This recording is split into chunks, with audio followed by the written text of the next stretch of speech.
Every day, something dramatic happens in the Caribbean that affects our lives. We'll give you the details. We'll give you the facts on Caribbean Perspective with Eddie Frederick. Host Eddie Frederick.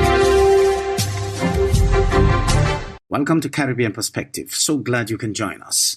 The story that takes the lead in today's edition for Tuesday, 2nd April 2024, and brought to you in association with our friends at Antillean Group.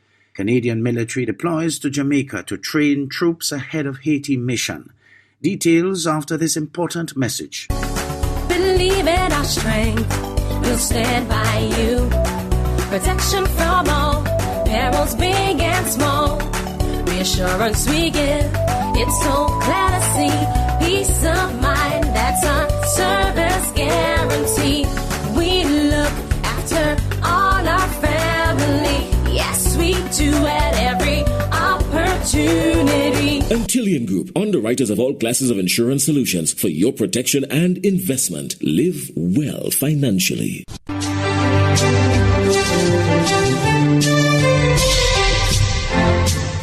Welcome back.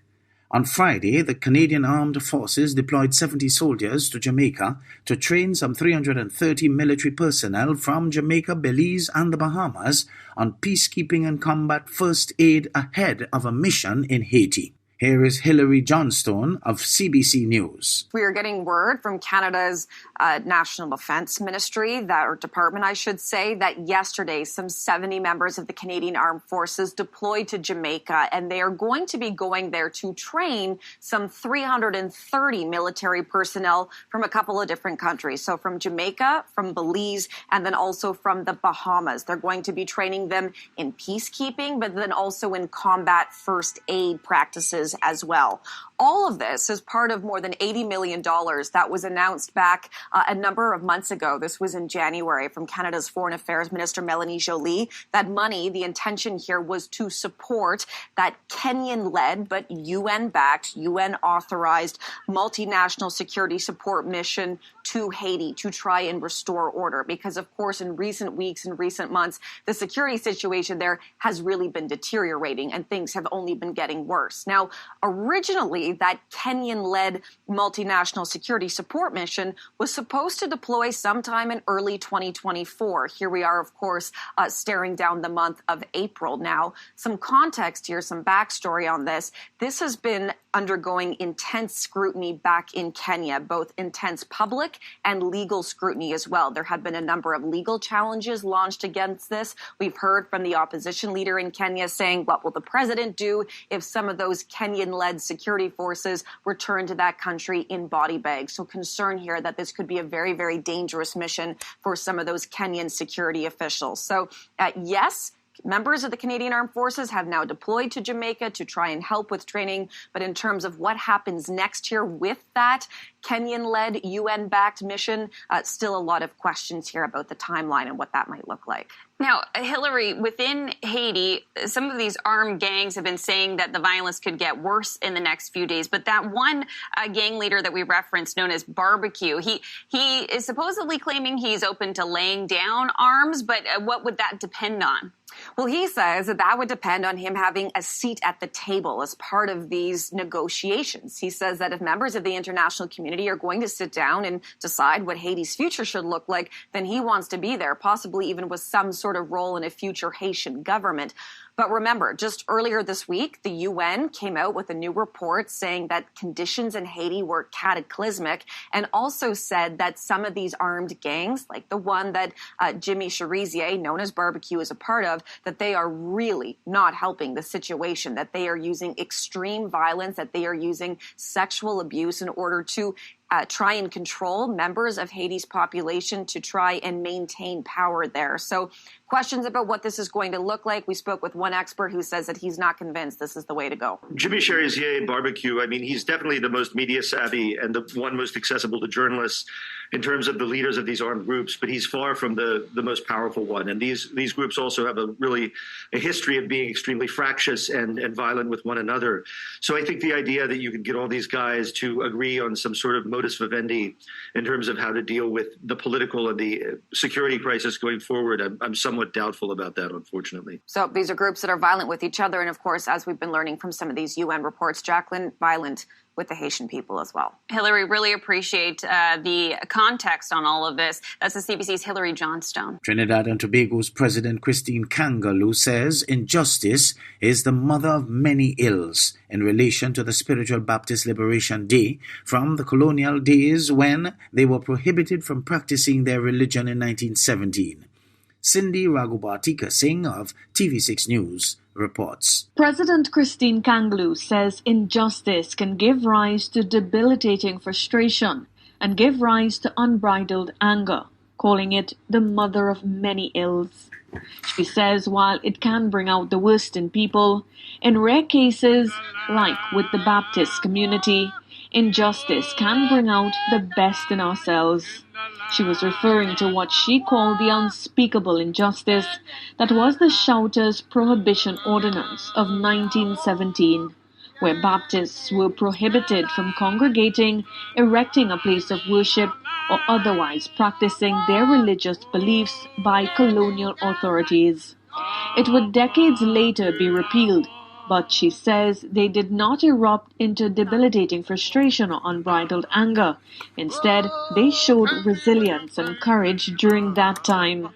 She went on to say, quote, "It would be foolhardy to pretend that there is no injustice in our society today. Today's injustices might be more subtle than the overt and naked prejudice shown by the colonial authorities in 1917. But in many ways, they are no less painful or any less destructive," end quote. Kangaloo says, today, as we grapple with injustices in our own lives, we too are called upon to resist and to endure. And as the country celebrates Spiritual Shouter Baptist Liberation Day, she says, let it be a celebration of our ability to resist and endure and to secure freedom from oppression. President Kangaloo urged citizens to fight for one another, fight to make the country a better place for all of us to live in. Cindy Raghubatika Singh, TV6 News.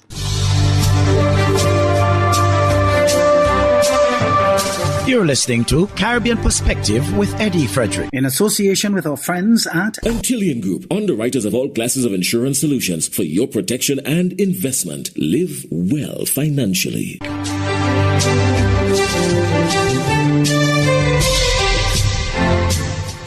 In this CNC3 Business Watch, the re-elected TTMA President Roger Roach renews his call for an improved VAT payment system, as well as improvements in the ease of doing business in Trinidad and Tobago. Also, the Answer Merchant Bank Group saw major profits in 2023. Peter Christopher reports. In a speech today at the TTMA's Leadership Discussion and Networking Event 2024, he once again called on the government to address the outstanding $500,000 in VAT refunds owed to his membership, as he stresses the current system is not working in favor of the business sector. The powers that be is not making this a priority, and we call on them today to do so. Trade Minister Paula Gopi-Spoon also spoke at the event and acknowledges VAT remains a lingering concern, which had been also recognized by Finance Minister Carl Mimbert. He has committed to reworking this system, and I'm trusting and I'm going to have a conversation with him on that. I know what it means to you in terms of cash flow. The reinstated TTMA president says he does support some implementation of property tax of residential properties if it means improved road maintenance and reduction of flooding in areas as a result of improved resources made available to regional corporations. Also in his speech, the TTMA president reminds that some recommendations were made by the association concerning the food and beverage bill, which the trade minister assured would be considered. And I will seek to ensure that whatever those recommendations were, that they were incorporated in the revised bill, which is before the subcommittee of cabinet, and if not, to ask that is reworked to include the recommendations by the TTMA. The Trade Minister also addressed concerns raised by Roach concerning the port modernization project and other plans to improve the ease of doing business in the country during her address at the event. The Answer Merchant Bank Limited Group has seen a profit before tax of $201 million for the year ended December 31st, 2023, compared to a restated loss before tax of $23 million for the prior year. In the company's audited financial statement for the period ending December 31st, 2023, Chairman A. Norman Sabga confirms the bank's total assets grew by 8% to $10.3 billion in 2023 versus a restated $9.4 billion in 2022. This, the chairman says, is partly driven by strong growth of $71 million in loans and advances. And now for a look at today's energy and foreign exchange prices. Tension flared in Jamaica's Senate on Wednesday last as contention erupted between the acting president of the Senate, Charles Sinclair, and the leader of the opposition business, Peter Bunting. Sinclair, very early in Bunting's presentation, drew for his gavel several times, attempting to keep Bunting off a path the acting president claimed was out of the scope of the debate. Celine Campbell of CVM Live has some details. A clash over what constitutes relevance shaped the agenda for the sitting of the Senate on Wednesday, when leader of opposition business Senator Peter Bunting sparred with Deputy President for the Senate Charles Sinclair over an attempt to finish Mark Golding's budget presentation. Despite Golding concluding his speech on the outside of Gordon House on Tuesday, March 19, Bunting insists the speech should be included in Hansard Parliament's official records. So therefore, I'm going to use some of my time today to complete that section of the opposition leader's presentation, which he was unable to complete in the House. Sorry? I'm reading it for the Hansard. The Hansard is a verbatim record of what was said in the Parliament. But Bunting's presentation was soon interrupted by a swift interjection from the presiding Sinclair. Senator Bunting. Yeah? We are here debating what is entitled the bill, Consolidated Fund to the Service of the Year ending on the 31st of March 2025. And Senator Bunting, what I've asked you to do, and I'm asking all senators on both sides today, that we're going to contain our speeches to what is relevant to what is before us. Don't tell me that it is not relevant.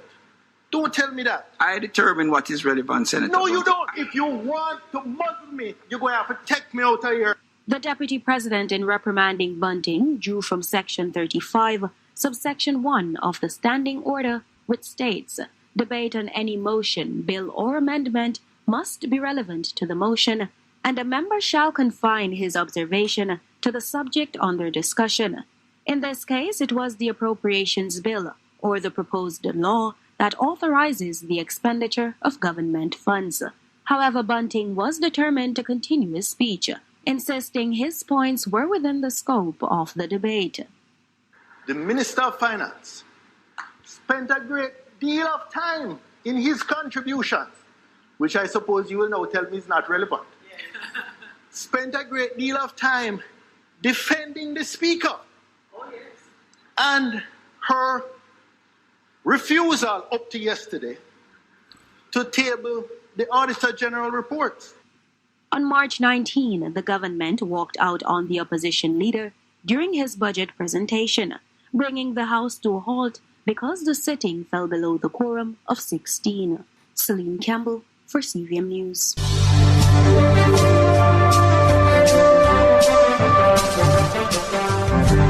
I am Eddie Frederick. This has been Caribbean Perspective, a whole new approach to highlighting developments in the Caribbean. In the meantime, please follow us on Facebook and subscribe to our YouTube channel for daily regional news and more, in association with our friends at Antillian Group. Believe in our strength, we'll stand by you. Protection from all perils, big and small.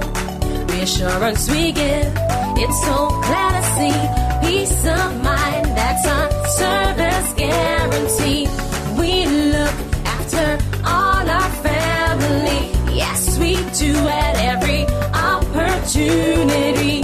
Quintillion Group, underwriters of all classes of insurance solutions for your protection and investment. Live well financially.